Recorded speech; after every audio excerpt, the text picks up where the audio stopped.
योगचर्या, प्रणव की महिमा तथा अरिष्टों का वर्णन और उनसे सावधान होना। अलर्क बोले, भगवन, अब मैं योगी के आचार व्यवहार का यथार्थ वर्णन सुनना चाहता हूँ। वह किस प्रकार के ब्रह्म के मार्ग का अनुसरण करके कभी क्लेश में नहीं पड़ता।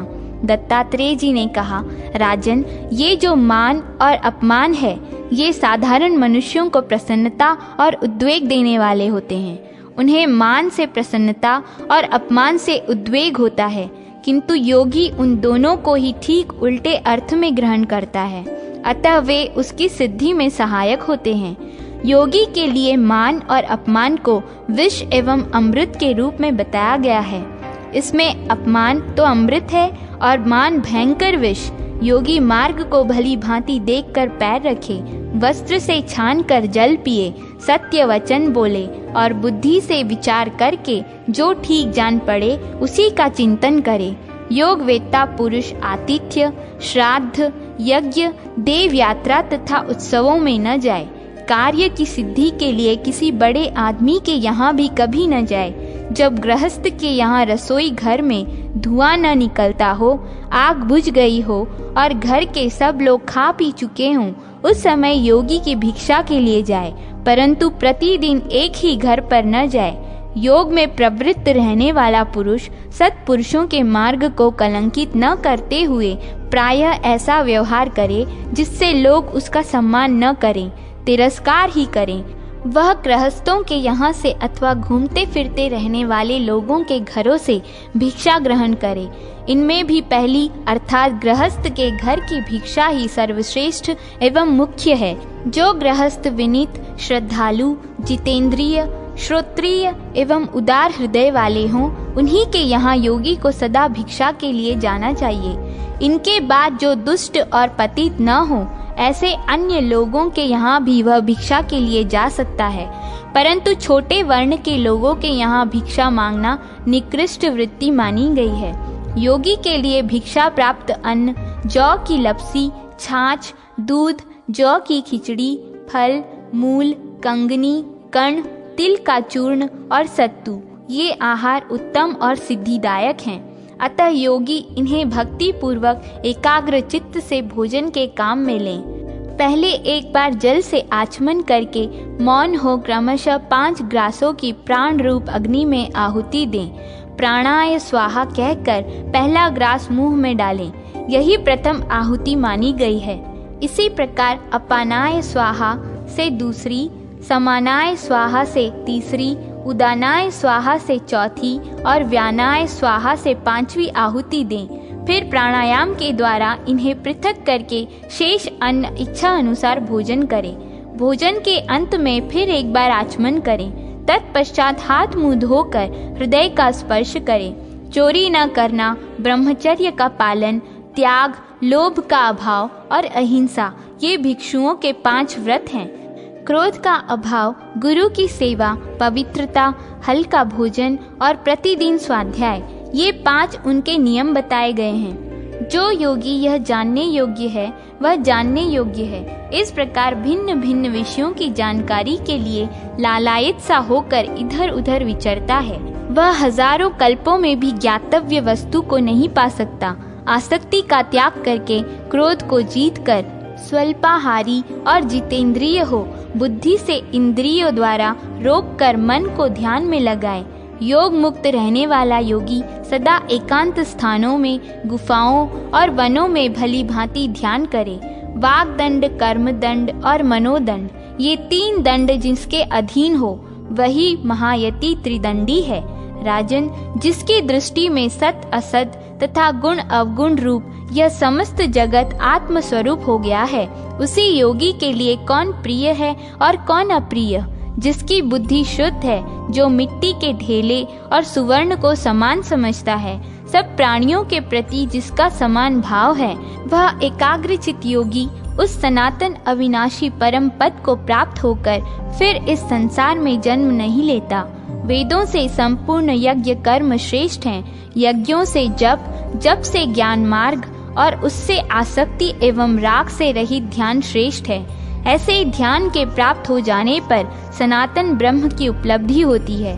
जो एकाग्रचित्त ब्रह्मपरायण, प्रमादर रहित, पवित्र, एकांत प्रेमी और जितेंद्रिय होता है, वही महात्मा इस योग को पाता है और फिर अपने उस योग से ही वह मोक्ष प्राप्त कर लेता है। दत्तात्रेय जी कहते हैं, जो योगी इस प्रकार भली भांति योगचर्या में स्थित होते हैं, उन्हें सैकड़ों जन्मों में भी अपने पद से विचलित नहीं किया जा सकता। जिनके सब और चरण, मस्तक और कंठ है, जो इस विश्व के स्वामी तथा विश्व को उत्पन्न करने वाले हैं, उन विश्व रूपी परमात्मा का प्रत्यक्ष दर्शन करके उनकी प्राप्ति के लिए परम पुण्यमय ओम इस एकाक्षर मंत्र का जप करे, उसी का अध्ययन करे। अब उसके स्वरूप का वर्णन सुनो। अकार, उकार और मकार, ये जो 3 अक्षर हैं, ये ही 3 मात्राएं हैं। ये क्रमशः सात्विक, राजस और तामस हैं। इनके सिवा एक अर्ध मात्रा भी है, जो अनुस्वार या बिंदु के रूप में इन सबके ऊपर स्थित है। वह अर्ध मात्रा निर्गुण है। योगी पुरुषों को ही उसका ज्ञान हो पाता है। उसका उच्चारण गांधार स्वर से होता है, इसलिए उसे गांधारी भी कहते हैं। उसका स्पर्श चींटी की गति के समान होता है। प्रयोग करने पर वह मस्तक स्थान में दृष्टिगोचर होती है। जैसे ओमकार उच्चारण किया जाने पर मस्तक के प्रति गमन करता है, उसी प्रकार ओमकारमय योगी अक्षर ब्रह्म में मिलकर अक्षर रूप हो जाता है। प्रणव धनुष है, आत्मा बाण है और ब्रह्म वेधने योग्य उत्तम लक्ष्य है। उस लक्ष्य को सावधानी के साथ वेधना चाहिए और बाण की ही भांति लक्ष्य में प्रवेश करके तन्मय हो जाना चाहिए। यह ओमकार ही तीनों वेद, तीनों लोक, तीनों अग्नि, ब्रह्मा, विष्णु तथा महादेव एवं ऋक्, साम और यजुर्वेद हैं। इस ओमकार में वस्तुतः 3.5 मात्राएं जाननी चाहिए। उनके चिंतन में लगा हुआ योगी उन्हीं में लय को प्राप्त करता है। अकार भूरलोक, उकार भुवरलोक और व्यंजन रूप मकार स्वरलोक कहलाता है। पहली मात्रा व्यक्त, दूसरी अव्यक्त, तीसरी चीछक्ति तथा चौथी अर्ध मात्रा परम पद कहलाती है। इसी क्रम से इन मात्राओं को योग की भूमि समझना चाहिए। ओमकार के उच्चारण से संपूर्ण सत और असत का ग्रहण हो जाता है। पहली मात्रा ह्रस्व, दूसरी दीर्घ और तीसरी प्लुत है, किंतु अर्ध मात्रा वाणी का विषय नहीं है। इस प्रकार यह ओमकार नामक अक्षर परब्रह्म स्वरूप है। जो मनुष्य इसे भली भांति जानता अथवा इसका ध्यान करता है, वह संसार चक्र का त्याग करके त्रिविध बंधनों से मुक्त हो परब्रह्म परमात्मा में लीन हो जाता है। जिसका कर्म बंधन क्षीण नहीं हुआ है, वह अरिष्ट से अपनी मृत्यु जानकर प्राण त्याग के समय भी योग का चिंतन करे। इससे वह दूसरे जन्म में पुनः योगी होता है। इसलिए जिसका योग सिद्ध नहीं हुआ है वह तथा जिसका योग सिद्ध हो चुका है वह भी सदा मृत्यु सूचक अरिष्टों को जाने, जिससे मृत्यु के समय उसे कष्ट न उठाना पड़े। महाराज, अब अरिष्टों का वर्णन सुनो। मैं उन अरिष्टों को बतलाता हूँ जिनके देखने से योग वेत्ता पुरुष अपनी मृत्यु को जान लेता है। जो मनुष्य देवमार्ग, ध्रुव, शुक्र, चंद्रमा की छाया और अरुंधति को नहीं देख पाता, वह 1 वर्ष के बाद जीवित नहीं रहता। जो सूर्य के मंडल को किरणों से रहित और अग्नि को किरण मालाओं से मंडित देखता है, वह मनुष्य 11 महीने से अधिक नहीं जी सकता। जो स्वप्न में वमन, मूत्र और विष्ठा के भीतर सोने और चांदी का प्रत्यक्ष दर्शन करता है, उसकी आयु 10 महीने तक की ही है। जो प्रेत, पिशाच आदि गंधर्व नगर तथा सुवर्ण के वृक्ष देखने लगता है, वह 9 महीनों तक जीवित रहता है। जो अकस्मात स्थूल शरीर से दुर्बल शरीर का हो जाता है या दुर्बल से स्थूल हो जाता है तथा जिसकी प्रकृति सहसा बदल जाती है, उसका जीवन 8 महीने तक ही रहता है। धूल या कीचड़ में पैर रखने पर जिसकी एड़ी या पदाग्र भाग का चिन्ह खंडित दिखाई दे, वह 7 मास तक जीवित रहता है। यदि गिद्ध, कबूतर, उल्लू, कौवा, मांसखोर पक्षी या नीले रंग का पक्षी मस्तक पर बैठ जाए तो वह 6 मास आयु शेष रहने की सूचना देता है। यदि कौवे आकर चोंच मारे या धूल की वर्षा से आहत होना पड़े तथा अपनी छाया और तरह की दिखाई दे तो वह 4-5 महीने ही जीवित रहता है। यदि बिना बादल के ही दक्षिण दिशा के आकाश में बिजली चमकती दिखाई दे और रात में इंद्रधनुष का दर्शन हो तो उस मनुष्य का जीवन 2-3 महीने का ही है।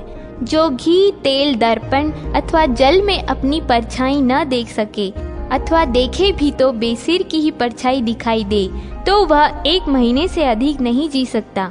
राजन, जिस योगी के शरीर से बकरे अथवा मुर्दे किसी दुर्गंध आती हो उसका जीवन 15 दिनों का ही समझना चाहिए। स्नान करते ही जिसकी छाती और पैर सूख जाए तथा जल पीने पर भी कंठ सूखने लगे वह केवल 10 दिन तक ही जीवित रह सकता है। जिसके भीतर की वायु पृथक होकर मर्म स्थानों को छेदती सी जान पड़े तथा जल के स्पर्श से भी जिसके शरीर में रोमांच न हो उसकी मृत्यु पास खड़ी है। जो स्वप्न में भालू और वानर की सवारी पर बैठकर गीत गाता हुआ दक्षिण दिशा में जाए उसकी मृत्यु समय की प्रतीक्षा नहीं करती। स्वप्न में ही लाल और काले कपड़े पहने हुए कोई स्त्री हंसती गाती हुई जिसे दक्षिण दिशा की ओर ले जाए वह भी जीवित नहीं रहता। यदि स्वप्न में नंगा एवं मूढ़ मुड़ाया हुआ कोई महाबली मनुष्य हंसता और उछलता कूदता दिखाई दे तो समझना चाहिए कि मौत आ गई। जो स्वप्नावस्था में अपने पैर से लेकर चोटी तक के कीचड़ के समुद्र में डूबा देखता है वह मनुष्य तत्काल मृत्यु को प्राप्त होता है। जो स्वप्न में केश, अंगारे, भस्म, सर्प और बिना पानी की नदी देखता है उसकी 10वें से लेकर 11वें दिन तक मृत्यु हो जाती है। स्वप्न में विकराल, भयंकर और काले रंग के पुरुष हाथों में हथियार लिए जिसको पत्थरों से मारते हैं उसकी तत्काल मृत्यु हो जाती है। सूर्योदय के समय जिसके सम्मुख और बाएं दाएं गीदड़ी रोती हुई जाए उसकी तत्काल मृत्यु निश्चित है। भोजन कर लेने पर भी जिसके हृदय में भूख का कष्ट होता हो तथा जो दांतों से दांत घिसता रहे उसकी आयु भी निश्चित ही समाप्त हो चुकी है। जिसको दीपक की गंध का अनुभव न होता हो, जो रात और दिन में भी डरता हो तथा दूसरे के नेत्र में अपनी परछाई न देखता हो वह जीवित नहीं रहता। जो आधी रात के समय इंद्रधनुष और दिन में तारों को देख ले वह आत्मवेत्ता पुरुष अपनी आयु क्षीण हुई समझे। जिसकी नाक टेढ़ी और कान ऊंचे नीचे हो जाते हैं तथा जिसके बाएं नेत्र से सदा पानी गिरता रहता है उसकी आयु समाप्त हो चुकी है। यदि मुंह सब ओर से लाल और जीभ काली पड़ जाए तो बुद्धिमान पुरुष को अपनी मृत्यु निकट समझनी चाहिए। जो स्वप्न में ऊंट या गधे पर बैठकर दक्षिण दिशा की ओर जाए उसकी तत्काल मृत्यु होने वाली है, ऐसा जानना चाहिए। जो अपने दोनों कान बंद कर लेने पर अपनी ही आवाज न सुने तथा जिसके नेत्रों की ज्योति नष्ट हो जाए वह भी जीवित नहीं रह सकता। जो स्वप्न में किसी गड्ढे के भीतर गिरे और उससे निकलने के द्वार बंद हो जाएं, तब फिर वह उस गड्ढे से न निकल सके तो वहीं तक उसका जीवन समझना चाहिए। जिसकी दृष्टि ऊपर की ओर उठे किंतु वहां ठहर न सके, बार बार लाल होकर घूमती रहे, मुंह गर्म हो और नाभि शीतल हो जाए तो ये लक्षण मनुष्य के शरीर परिवर्तन की सूचना देते हैं। जो स्वप्न में अग्नि या जल के भीतर प्रवेश करके फिर न निकले उसके जीवन का वही अंत है। जिसको दुष्ट जीव रात में और दिन में भी मारे वह 7 रात के भीतर निश्चय ही मृत्यु को प्राप्त हो जाता है। जो अपने निर्मल श्वेत वस्त्र को भी लाल या काले रंग का देखे उसकी भी मृत्यु निकट समझनी चाहिए। स्वभाव का विपरीत होना और प्रकृति का बिल्कुल बदल जाना भी मृत्यु के निकट होने की सूचना देते हैं। जिसका काल निकट आ गया है वह मनुष्य जिनके सामने सदा विनीत रहता है, जो लोग उसके परम पूजनीय थे उन्हीं की अवहेलना और निंदा करता है। वह देवताओं की पूजा नहीं करता, बड़े बूढ़ों, गुरुजनों तथा ब्राह्मणों की निंदा करता है, माता पिता तथा दामाद का सत्कार नहीं करता। इतना ही नहीं, वह योगियों, ज्ञानी विद्वानों तथा अन्य महात्मा पुरुषों के आदर सत्कार से भी मुंह मोड़ लेता है। बुद्धिमान पुरुषों को मृत्यु के इन सब लक्षणों की जानकारी रखनी चाहिए। राजन, योगी पुरुषों को उचित है कि वे सदा यत्न पूर्वक इन अरिष्टों पर दृष्टि रखें। क्योंकि ये वर्ष के अंत में तथा दिन रात के भीतर भी फल देने वाले होते हैं। राजन, इनके विशद फलों को भली भांति देखना चाहिए और मन ही मन विचार करके उस समय के अनुसार कार्य करना चाहिए। मृत्यु काल को जान लेने पर योगी किसी निर्भय स्थान में बैठकर योगाभ्यास में प्रवृत्त हो जाए, जिससे उसका वह समय निष्फल न जाने पाए। अरिष्ट देखकर योगी मृत्यु का भय छोड़ दे और उसके स्वभाव का विचार करके जितने समय में वह आने वाली हो उतने समय के प्रत्येक भाग में योगी योग साधना में लगा रहे। दिन के पूर्वाह, मध्याह अथवा अपराह में अथवा रात्रि के जिस भाग में अरिष्ट का दर्शन हो तभी से लेकर जब तक मृत्यु न आए तब तक योग में लगा रहे। तदनंतर सारा भय छोड़कर जीवात्मा पुरुष उस काल पर विजय प्राप्त करके उसी स्थान पर या और कहीं जहाँ भी अपना मन चित्त स्थिर हो सके योग में संलग्न हो जाए और तीनों गुणों को जीतकर परमात्मा में तन्मय हो चित्त वृत्ति का भी त्याग कर दे। यूं करने से वह उस इंद्रियातीत परम निर्वाण स्वरूप को, ब्रह्म को प्राप्त होता है, जो न तो बुद्धि का विषय है और न वाणी ही जिसका वर्णन कर सकती है। अलर्क, इन सब बातों का मैंने तुमसे यथार्थ वर्णन किया है। अब तुम जिस प्रकार ब्रह्म को प्राप्त हो सकोगे वह संक्षेप में सुनो। जैसे चंद्रमा का संयोग पाकर ही चंद्रकांत मणि जल की सृष्टि करती है, उनका संयोग पाए बिना नहीं, यही उपमा योगी के लिए भी है। योगी भी योग युक्त होकर ही सिद्धि लाभ कर सकता है, अन्यथा नहीं। जैसे सूर्य की किरणों का संयोग पाकर ही सूर्यकांत मणि आग पैदा करती है, अकेली रहकर नहीं, यही उपमा योगी के लिए भी है।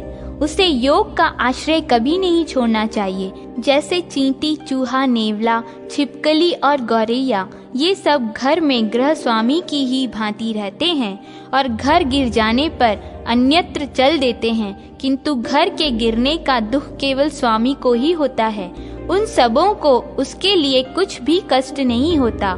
योग की सिद्धि के लिए भी यही उपमा है, अर्थात योगी को अपने ग्रह, वैभव और शरीर आदि के प्रति तनिक भी ममता नहीं रखनी चाहिए।